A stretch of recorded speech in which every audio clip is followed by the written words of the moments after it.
planning to organize the Uzbek-Canada Business Forum.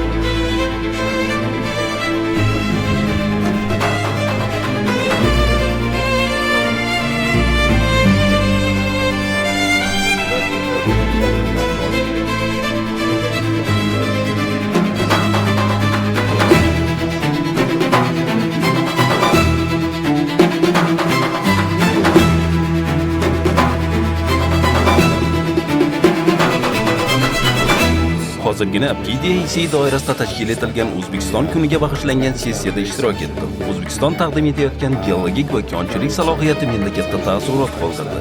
Joriy yil yakuniga qadar qidiruv geofiziklari jamiyati tomonidan O'zbekistonda, xususan Toshkent shahrida konchilik sohasiga bag'ishlangan xalqaro konferensiya o'tkazish rejalashtirilmoqda. O'zbekiston hukumati bilan yo'lga qo'yilgan samarali hamkorlikdan mamnunmiz va kelgusida mamlakatda yanada faol ish olib borish, uning mavjud resurs salohiyati hamda ulkan imkoniyatlarni ro'yobga chiqarishga o'z hissamizni qo'shishni maqsad qilganmiz.